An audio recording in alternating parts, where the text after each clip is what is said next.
नमस्कार, मैं हूं अर्जुन खजूरी और आपका स्वागत है हमारे चैनल में।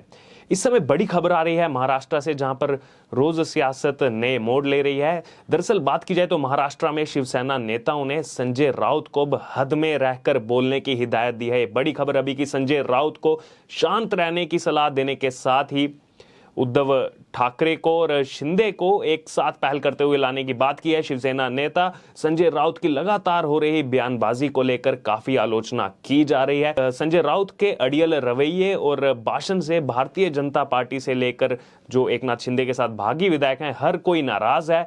और अब इसी कड़ी में शिवसेना नेता दीपाली सैयद ने भी संजय राउत को सलाह दी है कि संजय राउत को संयम बरतने की जरूरत है। दरअसल एकनाथ शिंदे और उद्धव ठाकरे की मुलाकात को लेकर शिवसेना नेता दीपाली सैयद ने सोशल मीडिया पर पोस्ट किया था कि एकनाथ शिंदे और उद्धव ठाकरे के एक साथ नजदीक आ सकते हैं। और शिवसेना नेता दीपाली सैयद के इस ट्वीट के बाद नई हवा राज्य की सियासत में चलने लगी। और दीपाली सैयद के इस ट्वीट से ये कहा गया कि ये सुनकर बहुत अच्छा लगा कि अगले 2 दिनों में उद्धव साहब और शिंदे साहब शिव सैनिकों की भावनाओं पर चर्चा के लिए पहली बार मिलेंगे। शिंदे साहब शिव सैनिकों की तड़प को समझते थे और उद्धव साहब ने परिवार के मुखिया की भूमिका निभाई, बड़प्पन के साथ भूमिका निभाई। और दोनों की मुलाकात की मध्यस्थता के लिए भारतीय जनता पार्टी नेताओं का धन्यवाद।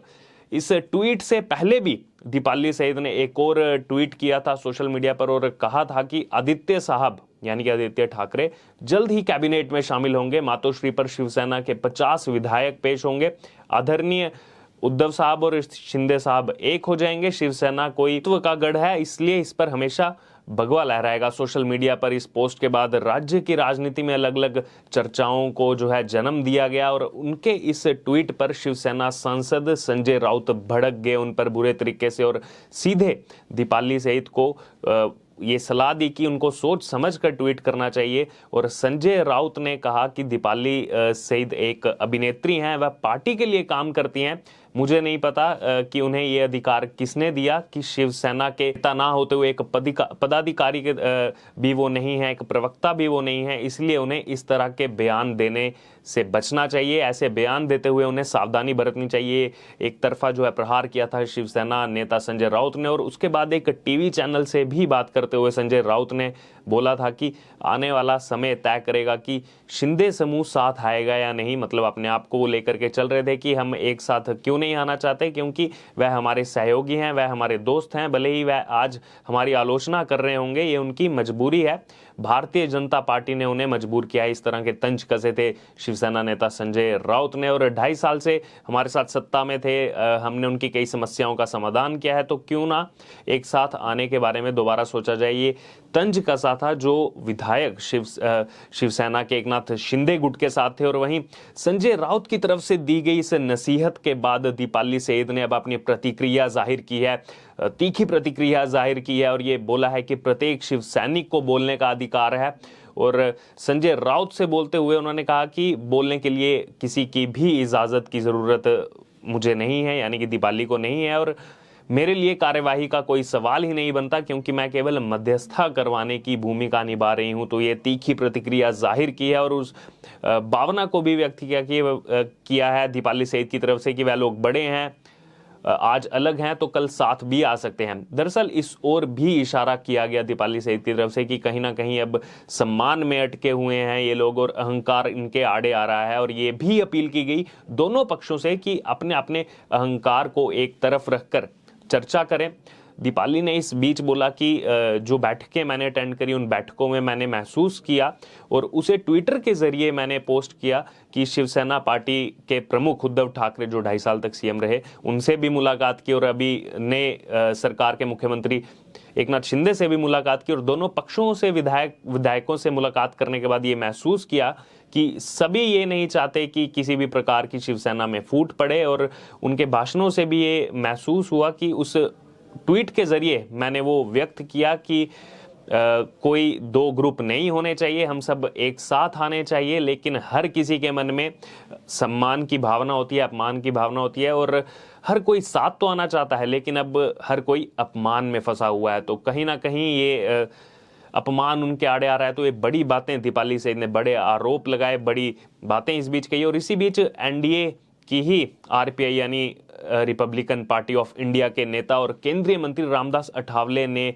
उद्धव ठाकरे जोरदार हमले करते हुए कहा है कि मुख्यमंत्री एकनाथ शिंदे का ग्रुप उद्धव ठाकरे ग्रुप पर भारी पड़ता हुआ दिखाई दे रहा है। और इसी बीच केंद्रीय मंत्री अठावले ने यह भी कहा कि जगह जगह से कॉरपोरेटर एकनाथ शिंदे के साथ जुड़ रहे हैं और एक दिन ऐसा भी आएगा जब उद्धव ठाकरे को एकनाथ शिंदे के साथ आना पड़ेगा। तो ये बड़े सियासी दौर इस समय महाराष्ट्र में चलते हुए और इतने लोग शिवसेना को छोड़कर सही शिवसेना यानी एकनाथ शिंदे के साथ जुड़ रहे हैं, ये कहा रामदास अठावले ने। और इससे जो है चिंता जो है उद्धव ठाकरे पर बढ़ रही है। और दरअसल रामदास अठावले भी महाराष्ट्र मंत्रिमंडल में अपनी पार्टी आरपीआई के लिए एक मंत्री पद की मांग कर रहे हैं, क्योंकि एक लंबे समय से उनकी पार्टी आरपीआई एनडीए के साथ जुड़ी हुई है और हर मुद्दे पर भारतीय जनता पार्टी के साथ दिखाई देते हैं हमें रामदास अठावले। और जब से महाराष्ट्र में पिछले 1 महीने से ये सियासी दौर चल रहा है, हमेशा से ही देखा गया है कि आरपीआई के नेता रामदास अठावले एकनाथ शिंदे के पक्ष में बोलते हुए दिखाई देते हैं और कहीं ना कहीं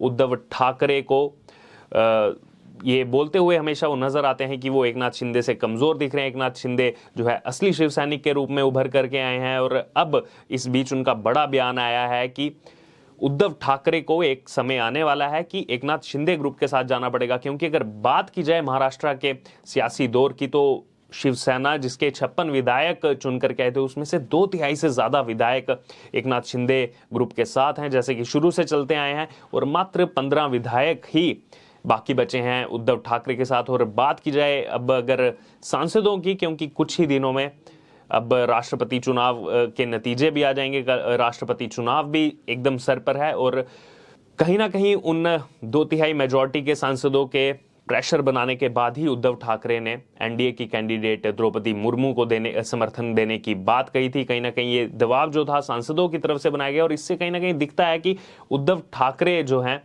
वो बैकफुट पर नजर दिखाई दे रहे हैं यहाँ पर।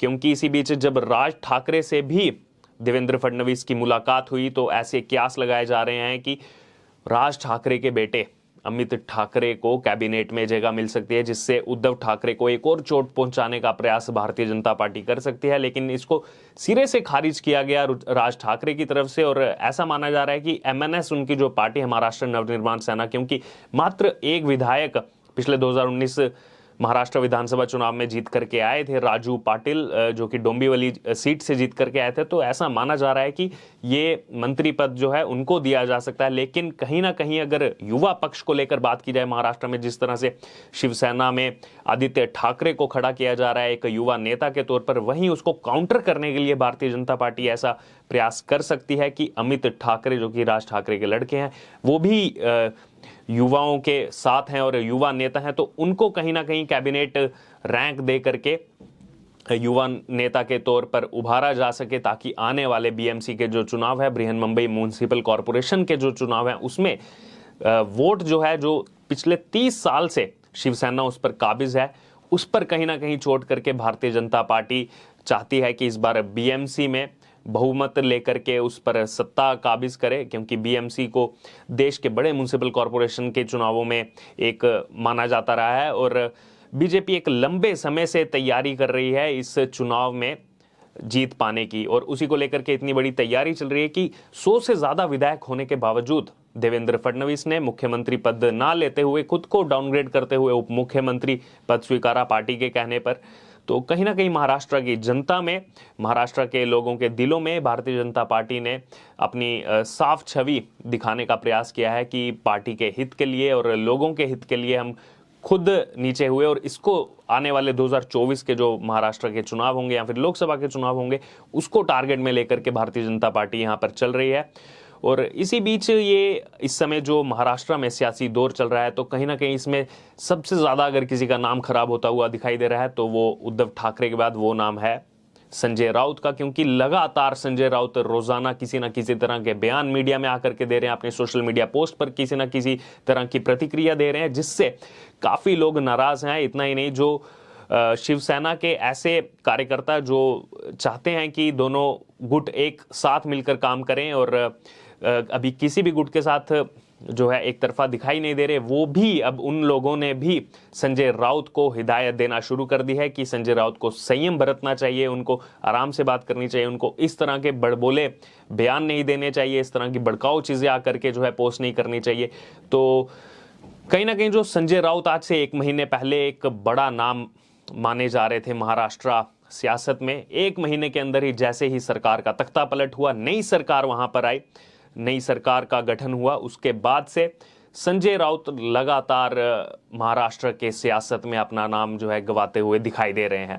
और आपका क्या विचार है इस पर, आपकी क्या राय है इस मुद्दे पर जो लगातार तीखी प्रतिक्रियाएं महाराष्ट्र में इस समय चल रही हैं, शिवसेना पार्टी के आपसी नेताओं के बीच में चल रही हैं, एक दूसरे को हिदायत में रहने की बात बोली जा रही है, इस पर आपके जो भी विचार हैं हमारे साथ कमेंट बॉक्स में आप शेयर कर सकते हैं। और इससे जुड़े हर ताजा अपडेट के लिए देखते रहिए हमारे चैनल, बने रहिए हमारे साथ। हम फिर से मिलेंगे एक नई वीडियो में एक नए अपडेट के साथ। धन्यवाद।